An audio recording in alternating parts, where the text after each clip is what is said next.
Caros irmãos e irmãs, eu vos cumprimento com a santa e gloriosa paz do nosso amado Salvador Jesus Cristo. Eis-nos aqui mais uma vez para darmos prosseguimento ao estudo do quarto trimestre de 2022, no qual estamos estudando sobre a justiça divina, a preparação do povo de Deus para os últimos dias no livro de Ezequiel ou no livro do profeta Ezequiel.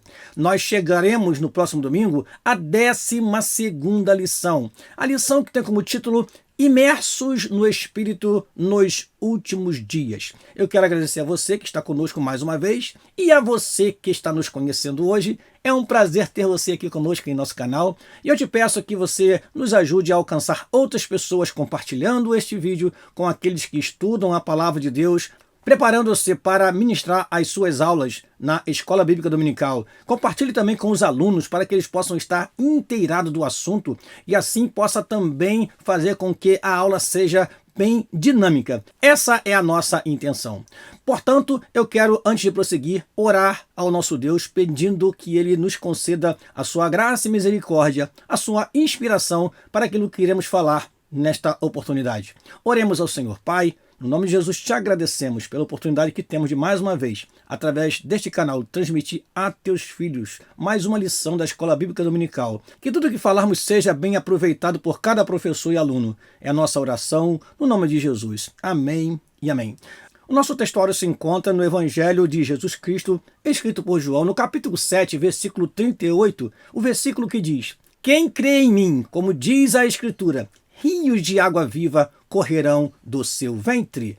E a nossa verdade prática diz assim: o rio da vida, que representa o fluir do Espírito Santo, passa no meio do povo de Deus. Repetindo, o rio da vida, que representa o fluir do Espírito Santo, passa no meio do povo de Deus. Vamos então à leitura bíblica em classe que se encontra no livro do profeta Ezequiel, no capítulo 47, versículo 1 ao versículo 12. Vamos então a essa leitura? Diz assim a palavra do Senhor. Depois disso, me fez voltar à entrada da casa, e eis que saíam umas águas de debaixo do umbral da casa para o oriente, porque a face da casa olhava para o oriente. E as águas vinham debaixo, desde a banda direita da casa, da banda do sul do altar. E ele me tirou pelo caminho da porta do norte, e me fez dar uma volta pelo caminho da porta, até a porta exterior, pelo caminho que olha para o oriente. E eis que corriam umas águas desde a banda direita. Saiu aquele homem para o oriente, tendo na mão um cordel de medir, e mediu 1000 côvados, e me fez passar pelas águas, águas que me davam pelos tornozelos. E mediu mais 1000, e me fez passar por águas, águas que me davam pelos joelhos. E mediu mais 1000, e me fez passar pelas águas, águas que me davam pelos lombos. E mediu mais 1000, e era um ribeiro que eu não podia atravessar, porque as águas eram profundas, águas que se deviam passar a nado, ribeiro pelo qual não se podia passar. E me disse: Viste, filho do homem? Então me levou e me tornou a trazer à margem do ribeiro. E tornando eu, eis que à margem do ribeiro havia uma grande abundância de árvores, de uma e de outra banda. Então me disse: Estas águas saem para a região oriental e descem a campina e entram no mar. E sendo levadas ao mar, sararão as águas. E será que toda criatura vivente que vier por onde quer que entrarem esses dois ribeiros, viverá. E haverá muitíssimo peixe, porque lá chegarão essas águas e sararão, e viverá tudo por onde quer que entrar esse ribeiro. Será também que os pescadores estarão junto dele, desde Engedi até em Eglaim. Haverá lugar para estender as redes. O seu peixe, segundo a sua espécie, será como o peixe do mar grande, em multidão excessiva. Mas os seus charcos e os seus lamaceiros não sararão, serão deixados para sal. E junto do ribeiro, à sua margem, de uma e de outra banda, subirá toda sorte de árvore que dá fruto para se comer. Não cairá a sua folha, nem perecerá o seu fruto. Nos seus meses produzirá novos frutos, porque as suas águas saem do santuário, e o seu fruto servirá de alimento e a sua folha de remédio. Amém. Vamos então aos objetivos da nossa lição? Primeiro objetivo da nossa lição: expor o aspecto escatológico do capítulo 47 de Ezequiel.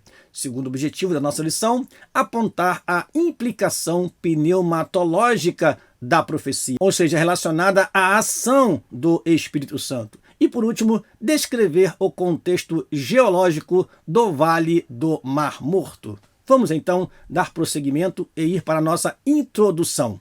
Diz assim o nosso comentarista: essa primeira parte do capítulo 47 é a continuação da visão do templo de Ezequiel, capítulo 40, versículo 1 e 2. Nós estudamos na lição anterior. A primeira parte, do versículo 1 ao versículo 6, se concentra nas águas que fluem de debaixo do umbral do templo. E, à medida que essas águas sanadoras vão fertilizando as áreas estéreis do Vale do Mar Morto, seguem aumentando o seu volume até se tornar um rio caudaloso. Já a segunda parte, dos versículos 7 a 12, descreve o efeito milagroso dessas águas, trazendo vida ao Mar Morto e a toda a região do Arabá. Nós veremos esta região do Arabá em mapas que eu trouxe para você, caro professor e aluno. Eu suprimi uma parte desta introdução porque temos nessa parte simplesmente os objetivos da lição que nós já falamos para você aqui, caro professor e aluno da Escola Dominical. Prosseguindo, vamos para o primeiro tópico da lição, sobre o aspecto escatológico. Este é o primeiro tópico desta lição. Vamos lá, diz assim o primeiro item do primeiro tópico: a nascente do rio. O livro de Ezequiel antecipa o aspecto apocalíptico nas Escrituras Sagradas. Isso nós aprendemos desde a primeira lição. Nós temos esta frase em nossa revista. A visão nessa passagem é futurista e literal. Há muitos que dizem que é apenas simbólico, mas o que vemos é que esta palavra registrada em Ezequiel capítulo 47 é literal. Cremos nisso pelos detalhes que a palavra de Deus apresenta. Continuando, e as evidências, tanto internas, ou seja, presentes nas Escrituras Sagradas, quanto externa, ou seja, principalmente relacionada à geografia e à arqueologia bíblica, nós vemos o quê? Que essas evidências dão sustentação para uma interpretação escatológica e literal. O umbral da casa é uma referência ao templo da visão do profeta, no capítulo 40, versículo 1 e 2, como já citamos. Os detalhes desse complexo, como dimensões de áreas, dependências e medidas, sugerem um templo literal. Estudamos isso na última lição. Se os dois que foram destruídos, ou seja, os dois templos que foram destruídos, o de Salomão e o de Herodes, eram literais, não faz sentido o novo templo ser uma mera visão idealista, como símbolo ou figura para transmitir ideias ou simbologia. De igual modo, a promessa divina do novo templo é também literal. E nós temos aí dois textos citados: Joel capítulo 3, versículo 18 e Zacarias capítulo 14, versículo 8. Vamos ler esses dois versículos? Diz assim: e há de ser que, naquele dia, os montes destilarão mosto, e os outeiros manarão leite, e todos os rios de Judá estarão cheios de água, e sairá uma fonte da casa do Senhor e regará o vale de Sitim. O próximo versículo, Zacarias capítulo 14, versículo 8 diz: naquele dia também acontecerá que sairão de Jerusalém águas vivas, metade delas para o mar oriental e metade delas para o mar ocidental. No verão e no inverno sucederá isto. Então, nós temos dois versículos que confirmam o que o profeta Ezequiel fala em Ezequiel capítulo 47. Vamos prosseguir e vamos para o segundo item do primeiro tópico, o guia celestial. Um personagem que aparece desde o início da visão do novo templo, um homem cuja aparência era como a aparência do cobre, tendo um cordel de linho na mão e uma cana de medir. Como está registrado no capítulo 40, versículo 3. Continua como cicerone, ou seja, como guia nesse passeio, entre aspas, ou seja, nesse tour, nesta visitação em espírito, porque é Deus quem leva o profeta Ezequiel em espírito para contemplar estas coisas maravilhosas e relatar para o povo de Deus daquela época e servir também de registro sagrado para nós em nossos dias. Esse anjo fez Ezequiel sair pelo portão do norte e dessa forma contornar o templo no sentido horário em direção ao oriente, e isso porque a porta oriental estava fechada. Isso vemos em Ezequiel capítulo 44, versículo 2, que diz assim: esta porta estará fechada, não se abrirá, ninguém entrará por ela, porque o Senhor Deus de Israel entrou por ela, por isso estará fechada. No período dos dois templos, esta porta nunca esteve trancada, e isso revela o caráter escatológico da visão. Prosseguindo, terceiro item do primeiro tópico, os novos frutos. A linguagem dessa passagem é apocalíptica e escatológica e tem paralelo com o Apocalipse capítulo 22, versículo 1 e 2. Apesar de não ser a mesma coisa, precisamos esclarecer isso aqui para os irmãos. A visão de Ezequiel em relação a toda sorte de árvore que dá fruto para se comer, nos seus meses produzirá frutos novos, se refere ao milênio, e a do apóstolo João ao mundo vindouro, à eternidade. Mas ambos os textos são literais. Não podemos confundir uma passagem com outra. Estamos falando aqui de um fato que acontecerá na Palestina. Em Apocalipse capítulo 22, versículo 1 e 2, estamos falando do eterno e perfeito estado. E olha, a diferença fica clara quando lemos estes versículos. Vamos lá? Apocalipse 22, versículo 1 e 2. E mostrou-me o rio puro da água da vida, claro como cristal, que procedia do trono de Deus e do Cordeiro, no meio da sua praça, e de um e de outro lado do rio estava a árvore da vida, que produz 12 frutos, dando seu fruto de mês em mês, e as folhas da árvore são para a saúde das nações. Então, há um paralelo, sim, mas não é a mesma coisa.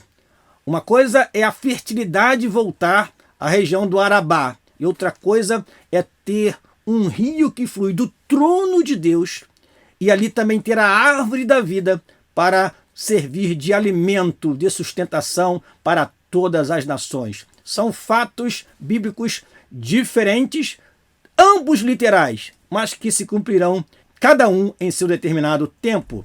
Vamos então à sinopse dessa primeira parte da lição. O aspecto escatológico leva em conta a literalidade do novo templo, como falamos aqui, com suas dimensões, o fechamento da porta do templo e a frutificação das árvores no milênio. Prosseguindo, segundo tópico da nossa lição, sobre a implicação pneumatológica. Vamos lá? Primeiro item do segundo tópico, as águas. O ser celestial fez Ezequiel passar pelas águas que, ao caminhar o primeiro trecho de 1000 côvados, ou 500 metros, elas medavam pelos tornozelos, é o que diz Ezequiel. 500 metros mais adiante, as águas chegam aos joelhos. E, depois de mais 500 metros, elas já estavam nos lombos. 500 metros mais além, essas águas já haviam se tornado num ribeiro e o profeta agora tinha que nadar. Amados, essa sequência ilustra perfeitamente o que é a ação do Espírito Santo na vida do servo e da serva de Deus em nossos dias. Entrar no ribeiro significa viver uma vida mais profunda. Entrar no ribeiro significa não apenas viver aquela vida cristã superficial, mas se deixar ser levado e conduzido cada vez mais pelo Espírito, a ponto de precisar entrar nessas águas e nadar, ou seja, ser realmente conduzido pelo Espírito e viver uma vida espiritual de forma plena e integral. Continuando, ele atravessou o ribeiro nadando, mas depois o ser celestial trouxe o profeta de volta para a margem do ribeiro. Qual o propósito disso? Era necessário que Ezequiel visse a extensão e a profundidade do ribeiro para reconhecer a fonte de todos esses milagres. Essa experiência da imersão do profeta nas águas tem implicações teológicas profundas. Você pode se lembrar nesse momento das palavras do Senhor Jesus Cristo, lá em João, no capítulo 7, versículo 37 até o 39. Eu quero aproveitar e abrir a Bíblia e ler para você este texto maravilhoso. Diz assim a palavra do Senhor. João capítulo 7, versículo 37 a 39. E no último dia, o grande dia da festa, Jesus pôs-se em pé e clamou, dizendo: se alguém tem sede, venha a mim e beba. Quem crê em mim, como diz a Escritura, rios de água viva correrão do seu ventre. E isto disse ele do Espírito que haviam de receber os que nele crescem, porque o Espírito Santo ainda não fora dado, por ainda Jesus não ter sido glorificado. Continuando, segundo item do segundo tópico, o Espírito Santo. A imersão de Ezequiel nessas águas pode ser comparada com o crente cheio do Espírito Santo, visto que a água é um dos símbolos do Espírito Santo. Eu destaco em negrito os símbolos do Espírito Santo porque são muitos os símbolos do Espírito Santo na Bíblia. O Espírito Santo é comparado ao fogo, o Espírito Santo é comparado ao azeite, o Espírito Santo é comparado à chuva, o Espírito Santo é comparado à água, o Espírito Santo é comparado ao selo. Enfim, temos muitos símbolos do Espírito Santo, cada um transmite um ensinamento sobre a doutrina do Espírito Santo, ou paracletologia, ou pneumatologia, como foi citado pelo nosso comentarista. Prosseguindo, os símbolos do Espírito Santo são reflexos das suas múltiplas operações. O próprio Jesus se referiu ao Espírito ao falar sobre o Espírito Santo no discurso que nós acabamos de ler. Como a água é indispensável à vida física de qualquer ser vivo, da mesma maneira o Espírito é indispensável à vida do crente. A água refresca, refrigera e dá sensação de tranquilidade e bem-estar. E é isso que o Espírito Santo realiza na vida do crente. Ademais, não podemos esquecer que o Senhor Jesus Cristo é a fonte de água viva. Amém. Veja, irmãos, como esta passagem literal também serve para nós como uma passagem simbólica. Não é por isso que ela é apenas simbólica, não. Ela serve para nós como um ensino simbólico da ação do Espírito Santo e também da ação do próprio Senhor Jesus Cristo, porque é Ele quem trouxe para a humanidade cura. Foi Ele quem trouxe para a humanidade salvação. É Ele que, chegando numa cidade, promove vida e vida espiritual na vida daqueles que aceitam a Ele como único e suficiente Salvador, porque Ele é a fonte da água viva. Prossigamos então e vamos para o terceiro item do segundo tópico, imersos nas águas e no Espírito.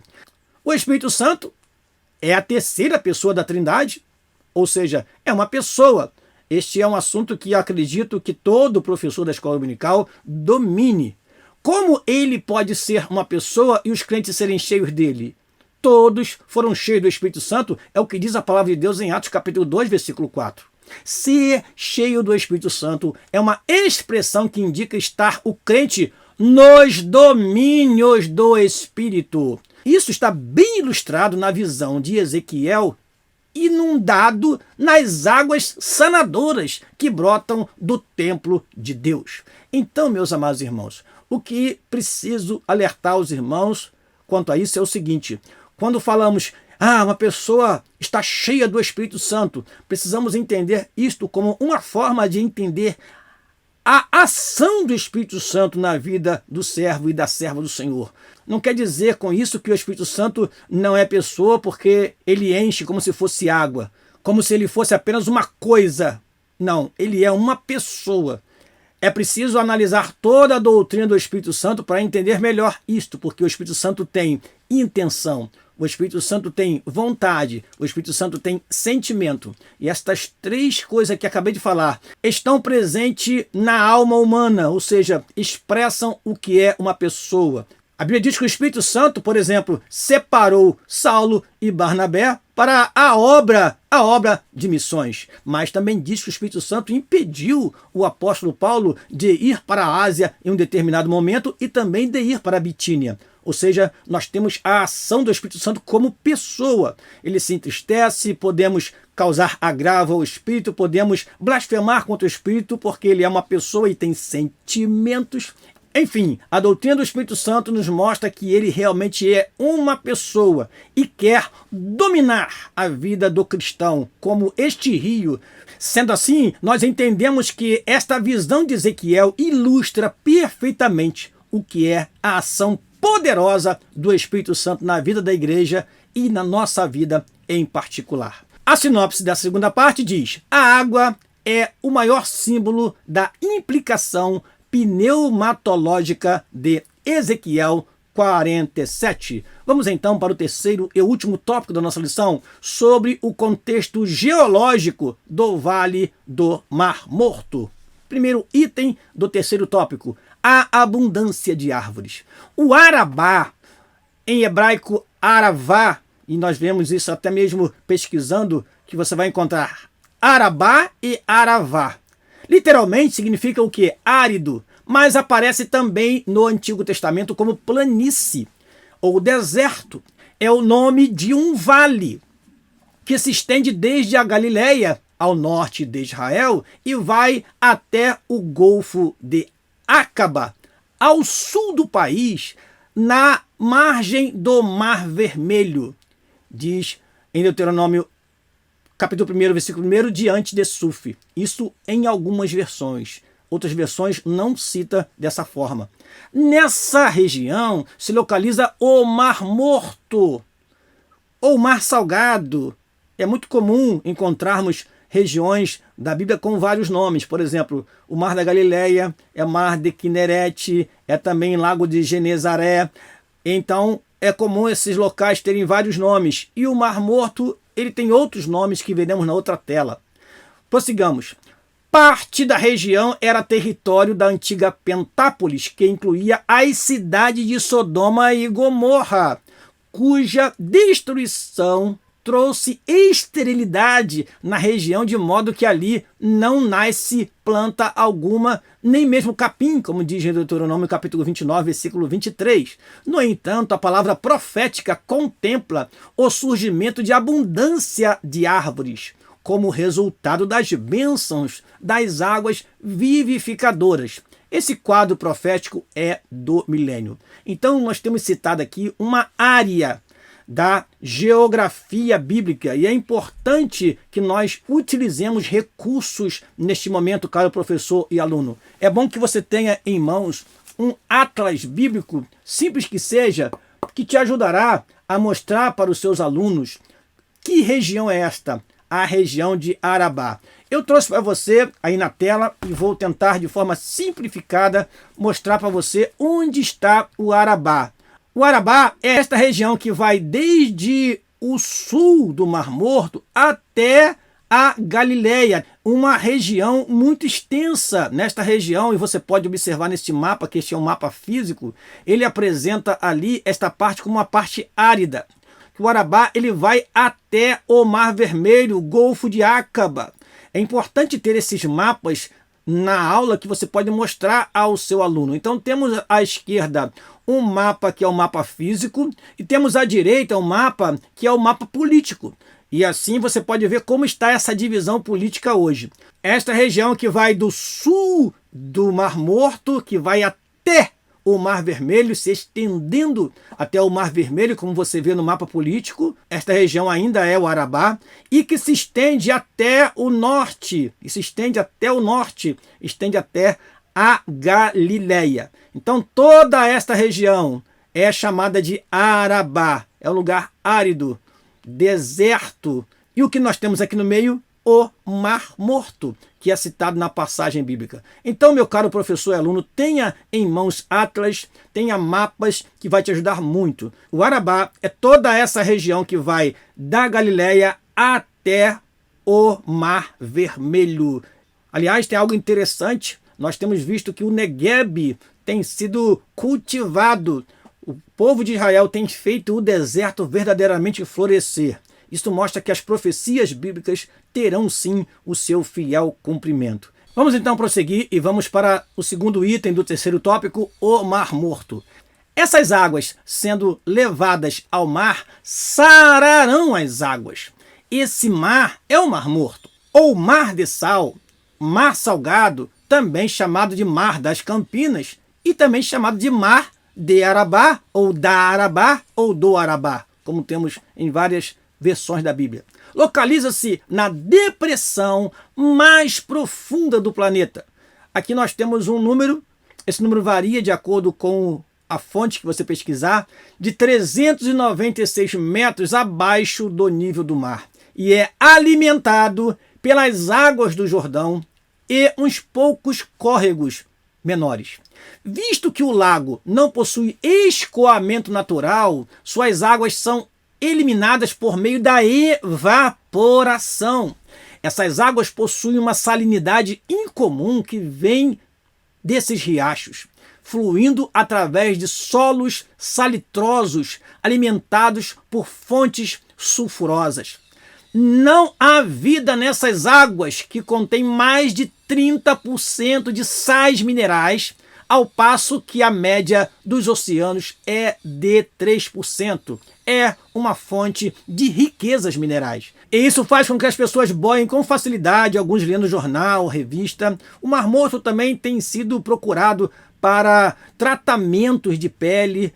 Há uma infinidade de informações, caro professor, sobre o Mar Morto que você deve buscar e levar para o seu aluno. Não faremos isso aqui por causa do nosso tempo, que precisa ser bem utilizado, mas você pode se aprofundar e levar para o seu aluno essas informações adicionais. Eu trouxe mais uma informação adicional importante que você pode utilizar. Nós temos aqui o Mar Morto em 1972, em 1989 e em 2011. Olha que interessante, olha o que está acontecendo.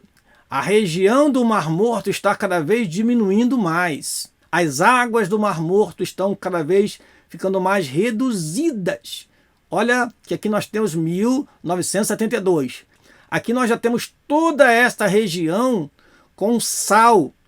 E veja aqui, nós temos mais um avanço do sal sobre aquilo que era água anteriormente. Eu trouxe um texto para você entender melhor o que nós temos. As águas do Mar Morto estão diminuindo consideravelmente ao longo dos anos. Estima-se que entre os anos de 1954 e 2014, o Mar Morto tenha perdido cerca de 35% da sua superfície. Uma das causas para esta redução das águas é a captação das águas do Rio Jordão, seu principal afluente para abastecimento hídrico de cidades localizadas em Israel e Jordânia. Com isso, menos água chega ao Mar Morto, suas águas se tornam ainda mais densas e aos poucos há um ressecamento desse lago. Mudanças climáticas e impactos ambientais, como os ocasionados pelas indústrias de fertilizantes na região, também são causa da redução das águas. Há um estudo que está sendo feito para desviar as águas do Mar Vermelho para o Mar Morto, mas isto não saiu do papel. O certo é que nós temos aqui uma região que está pouco a pouco morrendo, pouco a pouco sendo reduzida por causa dos fatos que nós já relatamos aqui e temos nessa tela. Portanto, meus amados irmãos, é importante acompanhar a geologia, a geografia, porque a geografia ela muda com os anos. Nos mapas antigos, nós temos um local chamado Águas de Merom, que hoje não existe mais, que ficava acima do Mar da Galileia. Águas de Merom hoje é apenas um pequeno riacho que passa é um local que foi construído para receber apenas turistas. É importante que o estudante da Bíblia também observe essas mudanças. Eu trouxe para você uma foto atual do que é o Mar Morto. Você pode fazer isso lá no Google Maps, você escreve Mar Morto e você verá esta região reduzida, como nós vimos aqui na tela anterior, ali em 2011, bem parecido com o que está hoje em 2022. Eu acredito que se olharmos com um pouco mais de cuidado, nós veremos que já está mais reduzido do que estava em 2011. É só você observar com bastante cuidado. Então nós temos aí o Mar Morto. Eu chamo a atenção do cara aluno e professor para esta cidade, En-Gedi, que será citada em nossa lição no próximo item que estaremos falando para você. Então esta imagem é importante que o aluno tenha. Se você tiver recurso, meu amado irmão, faça isso, mostre. Nós temos aqui Jerusalém, temos aqui Hebron, temos aqui a faixa de Gaza, temos aqui Asdod, Ascalon e Gaza, cidades que são citadas na Bíblia. Nós temos aqui acima a cidade de Jericó, que está também nesta árida região chamada Araba. Este é o Mar Morto com uma visão de satélite atual, que você pode fazer a qualquer momento, indo na internet e escrevendo lá no Google Maps, Mar Morto, e você terá esta tela ou esta foto para mostrar ao seu aluno e fazer com que a sua aula seja mais dinâmica e você possa apresentar de fato aquilo que a revista traz para nós. Prosseguindo, terceiro item do terceiro tópico, vida no Mar Morto. A chegada das águas vivificadoras do templo revive o Mar Morto, e o resultado é a grande multiplicidade de peixes, como no Mar Mediterrâneo, o Mar Grande. Isso faz lembrar da criação no princípio. Os pescadores em En-Gedi até En-Eglaim lançarão suas redes para apanhar os peixes, um cenário nunca visto até então na história.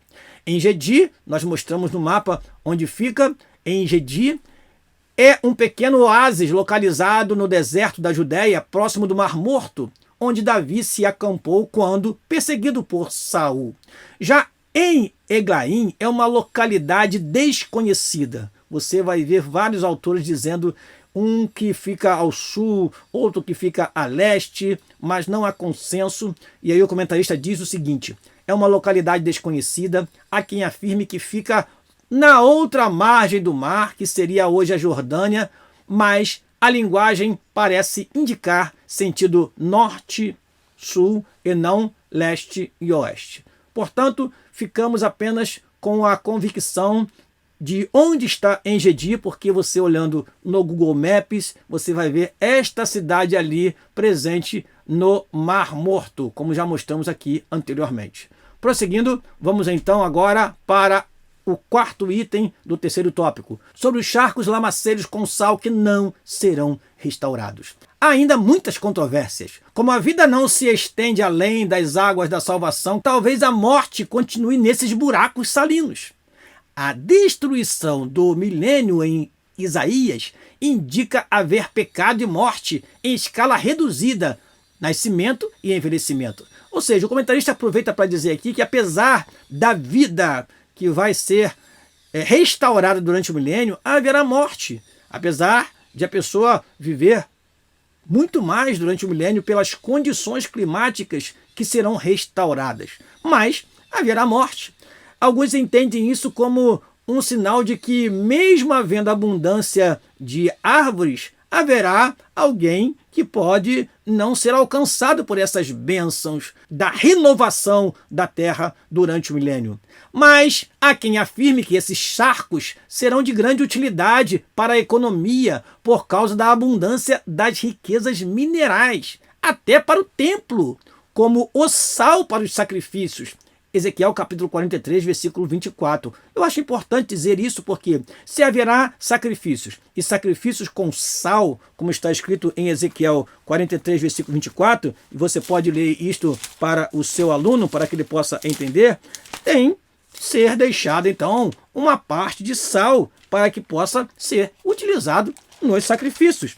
Ezequiel 43, versículo 24, diz assim a palavra do Senhor: E os oferecerás perante a face do Senhor, e os sacerdotes deitarão sal sobre eles, e os oferecerão em holocausto ao Senhor.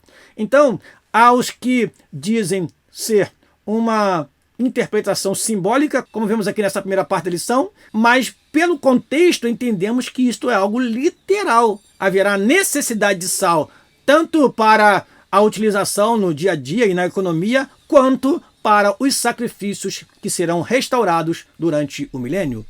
Vamos então à sinopse deste tópico.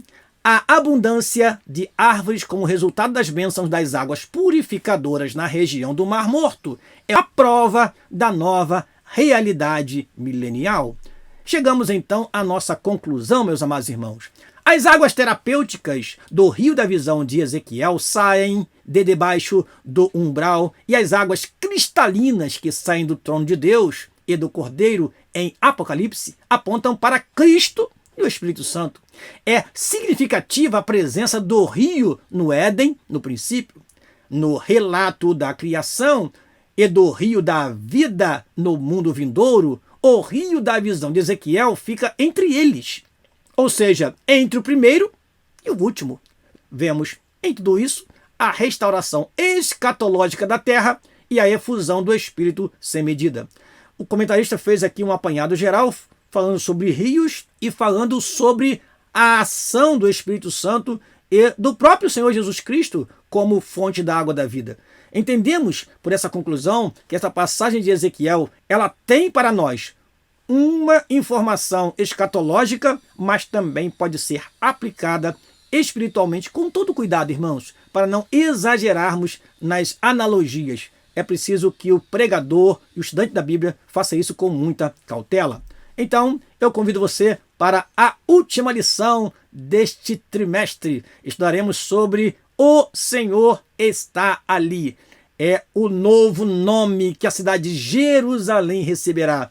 Isto veremos no último versículo do último capítulo do livro de Ezequiel. Eu termino aqui agradecendo a você pela sua atenção. Peço que compartilhe esse vídeo com outras pessoas e vamos assim prosseguindo o nosso trabalho. Eu espero contar com você aqui na próxima semana. Aqui se despede o seu amigo pastor Daniel Rosa Dutra. Que Deus te abençoe no nome de Jesus. Amém e amém.